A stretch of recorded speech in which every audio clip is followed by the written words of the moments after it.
The Wizard of Oz is secretly a story about money, and today we're cracking the code. So what if this classic story wasn't just a fairy tale? What if it was a secret?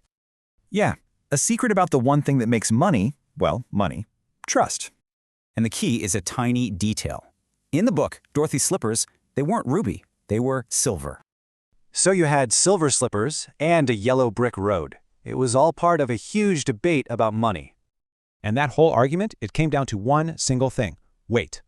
It was a tale of two monies. Money by decree versus money you can actually hold and verify. The wizard was all smoke and mirrors. Loud, theatrical, but ultimately hollow. You don't need a ruler to tell you what has weight. You just need something that actually pushes back. A century later, here we are again.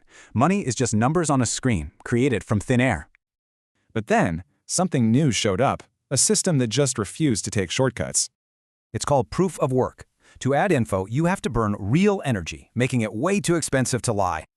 So, what was just a story in Oz, physics has now made into a real-world architecture.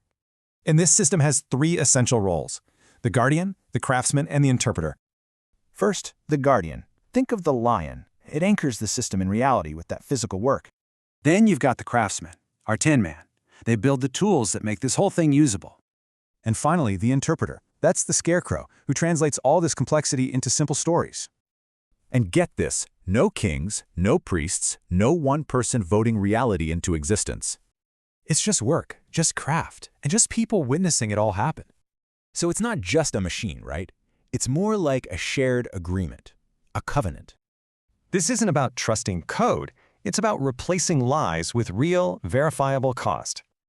So the big question is, what happens when money finally remembers how to push back? You get a system where trust isn't declared, it's built on a covenant of actual work.